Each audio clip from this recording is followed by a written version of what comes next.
आजचा तर डायरेक्ट विषयच खतरनाक आहे कारण आज आपण खरेदी केली डायरेक्ट AK-47 गन आणि ती कुठे गेली ते बघण्यासाठी ब्लॉग शेवटपर्यंत बघा ना. आपल्याला फॉलो करायला काही विसरू नका. झालं असं की सकाळी सकाळी उठलो आणि पहिला आयदेवाला दूध पिऊन घेतलो कारण आपल्याला जायचं होतं पेपरला आणि पेपर होता डायरेक्ट संभाजीनगरला आणि त्यात आपल्याला निघायला टाइम पण झालता. मग काय काढली आपली गाडी निघालो डायरेक्ट 120 स्पीडनं. पेपरचा आधीचा व्हिडिओ गेला तर काय टाइम नाही भेटला पण पेपर झाल्यानंतर आपला भाऊ बघा काय म्हणतोय.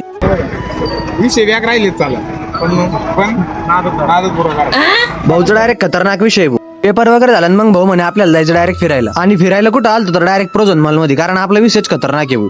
तिथे गेलं पहिलं हे बावलं इथं मोकार डान्स करत होतो आणि आता दिवाळी सुरू असल्यामुळे इथे एकदम लाइटिंग मीटिंग खतरनाक डेकोरेशन करेल होतो आणि त्यात तिथं चालत्या पायऱ्या होतं त्याच्या उतरताना एकदम हिरो सारखीच फिलिंग येत होती भाऊ. आणि तुमचा भाऊ पण काय कुठं हिरोपेक्षा कमी थोडीची आणि तिथं आपलं मेन काम होतं ते म्हणजे आयफोनला कव्हर घेणं आणि आम्ही आयफोनचं शोरूम ऍपल नावानं शोधत होतो ते iSense नावानं होतं. मग काय घेतल्या का परचं कव्हर निघालं मग डायरेक्ट बाहेर आल्यानंतर या पाळणा पाहून मला पण त्याच्यात बस वाटत होतं पण काय त्या बावल्याने सगळी जागा बुक करून ठेवली होती. आता आपण शिरलो होतो डायरेक्ट गेमच मध्ये कारण पेपर देऊन पूर्ण बोर झालो होतो. म्हणलं आता थोडी मज्जा पण करून घेऊ. म्हणलं आता एकदाच आले होतो पूर्ण फिरूनच घेऊ. तिथं भेटले आपल्याला ही गन. मग काय डायरेक्ट एका मिनिटात 300-400 गोळ्या मारून घेतल्या कारण आपला विषयच खतरनाक आहे भाऊ. आणि ही गन तर आपल्याला घरी पण आणायची पण ते म्हणे घरी नाही भेटत भाऊ इथंच खेळ. आणि प्रोझोन मॉल म्हणजे विषय टॉपचं भाऊ. इथं बंदुकीपासून तर क्रिकेट पर्यंत सगळे खेळ खेळता येते. पण जर संभाजीनगरला एकदा नक्की येऊन बघा भाऊ इथं. आणि आता प्रोझोन तर फिरून झालं म्हणलं आता काहीतरी नाश्ता करावा आणि तुम्ही आतापर्यंत बघितलं असं 10 रुपये 20 रुपये प्लेटची भजी पण इथं डायरेक्ट किलोवर भजी भाऊ. इथला विषयच खतरनाक आहे. पण काय आम्ही दोघांनी डायरेक्ट 5 मिनिटात 1.25 किलो भजी खाऊन घेतली. काय भजी वगैरे तर खाऊन झालते ना आता निघालो होतो डायरेक्ट घराकडे. आणि तुम्हाला तर माहिती आपण संभाजीनगरला कधी पण येऊ हा शूट घेतल्याशिवाय काय राहत नाही कारण आपला आराध्य दैवती. आणि आता टाइम पण झाला आणि जरा भूक पण लागली तुम्हाला आईच्या गावात आता जेवणच करून घेऊ. आणि आईच्या गावात हॉटेलचं नाही बरं का भाऊ तुम्ही म्हणशा ना काही म्हणून. आणि हॉटेलचं नाव जरी आईच्या गावात असलं ना भाऊ इथली क्वालिटी मात्र 1 नंबर होती. आता घरी निघालो होतो पण ट्रॉफिक एवढी खतरनाक होती ना भाऊ. आम्ही करतो ट्रॉफिक वाचतोपर्यंत तुम्ही फॉलो आणि कमेंट करा. भेटूया अशाच नवीन एका ब्लॉग मध्ये. तोपर्यंत राम कृष्ण हरी.